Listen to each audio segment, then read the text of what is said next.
100 शब्द प्रति मिनट शुरू।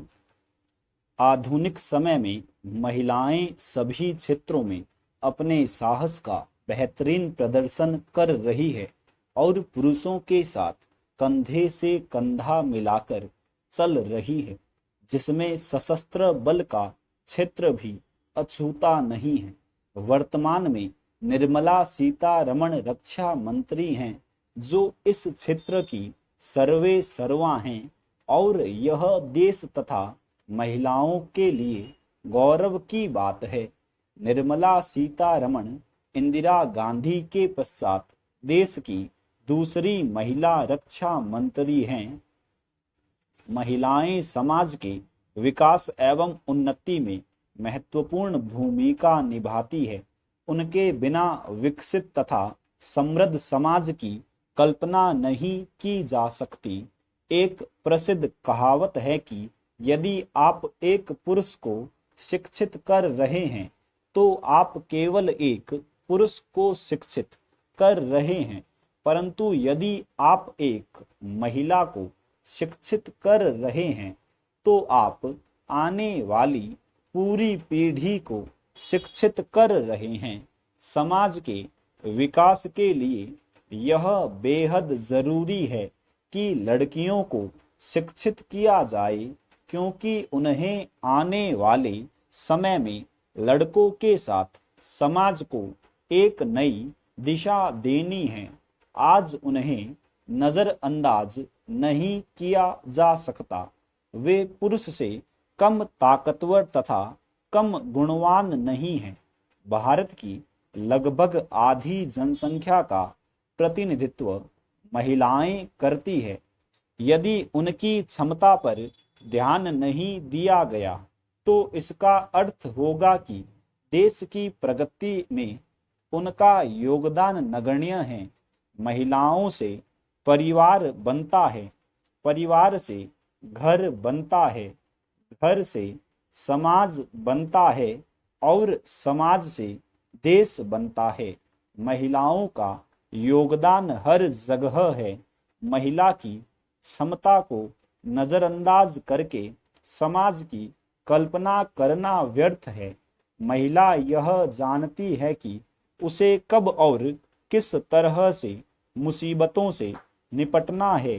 जरूरत है तो बस उसके सपनों को आजादी देने की, और इस आजादी का सर्वोत्तम उदाहरण है सशस्त्र बल में उनकी भागीदारी। प्रथम लेफ्टिनेंट जनरल पुनीता अरोड़ा ऐसी ही महिला सैन्य अधिकारी है, जिन्होंने अपने अदम्य साहस के बल पर महिलाओं के प्रति लोगों की अवधारणाओं में परिवर्तन लाने का कार्य किया है। शारीरिक विन्यास के कारण महिलाएं पुरुषों से कमजोर समझी जाती थी, जिस कारण प्रतिरक्षा सेवाओं में उनका योगदान नगण्य था। हम शक्ति के रूप में दुर्गा की उपासना तो करते हैं, लेकिन रक्षा सेवाओं के लिए उन्हें अयोग्य मानते रहे। अंततः उनकी भागीदारी को स्वीकार किया गया और उन्होंने अपने प्रति सारी भ्रांतियों का निवारण कर दिया। सशस्त्र बल के नियम और महिलाएं। वर्ष 1992 में पहली बार भारतीय सेना में महिलाओं के लिए द्वार खोले गए और 25 महिला कैंडिडेट्स को ऑफिसर ट्रेनिंग एकेडमी गया में ट्रेनिंग दी गई। इससे पहले महिलाएं सेना में केवल मेडिकल सेवाओं के लिए ही नियुक्त की जाती थी। फिर भी सशस्त्र बल में महिलाओं की बढ़ती भागीदारी के बावजूद उन्हें पुरुषों के समान अधिकार नहीं मिले। वर्तमान में महिला अफसर सेना के लीगल, शिक्षा, इंजीनियरिंग, ऑर्डिनेंस, इंटेलिजेंस और एयर ट्रैफिक सिग्नल स्ट्रीम में अपनी सेवाएं दे रही हैं, परंतु इस स्ट्रीम में उनकी भर्ती केवल शॉर्ट सर्विस कमीशन में होती है।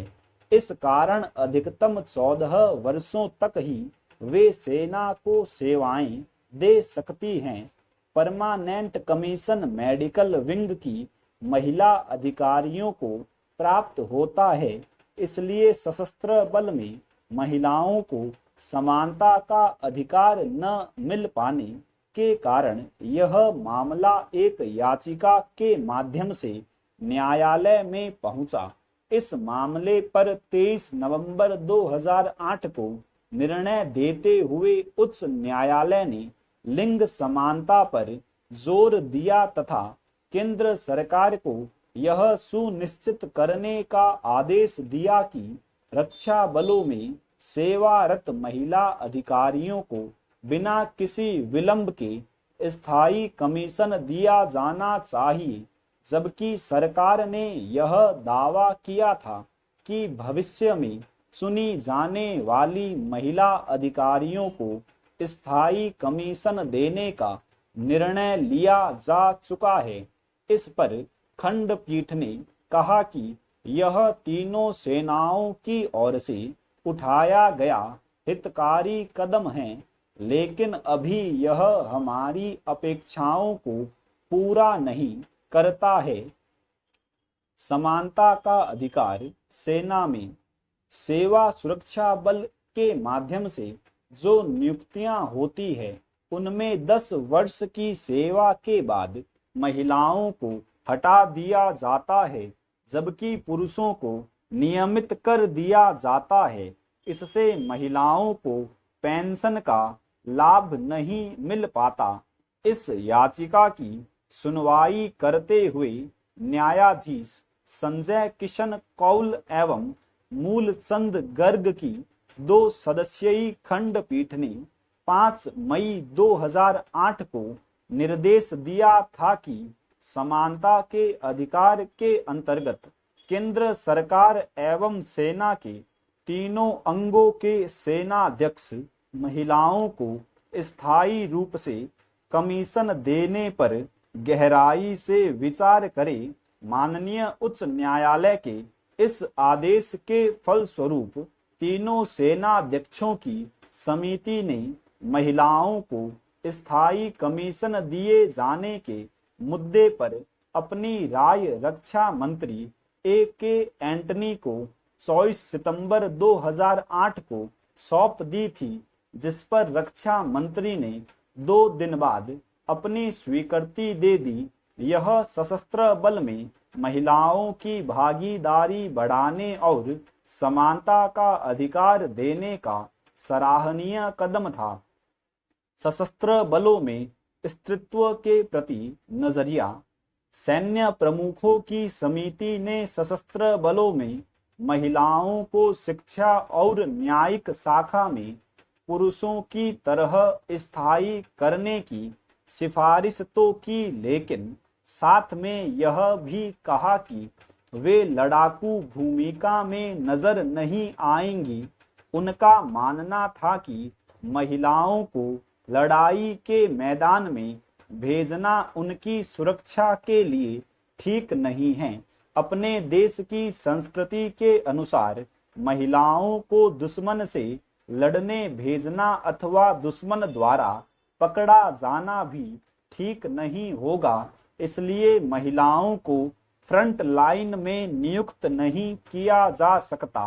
बाद में कुछ संशोधनों के बाद यह तय किया गया कि महिला अधिकारी कॉम्बैट जोन से पहले तक नियुक्त की जा सकती है, किंतु हाल के दिनों में महिलाओं के प्रति समाज का दृष्टिकोण बदला है। वर्ष 2016 में सशस्त्र बलों के कॉम्बैट जोन के सभी क्षेत्रों में नियुक्ति देने की बात कही गई। विश्व के कई देशों में सशस्त्र बल के विभिन्न क्षेत्रों में नियुक्ति की है, किंतु कुछ ही देश हैं जिन्होंने महिलाओं को कॉम्बैट भूमिका की अनुमति दी है। वर्तमान थल सेना प्रमुख विपिन रावत ने भी कहा है, हम महिलाओं और पुरुषों को जवान के रूप में देखना चाहते हैं। और हम इसके लिए आवश्यक तैयारी कर रहे हैं। स्टॉप।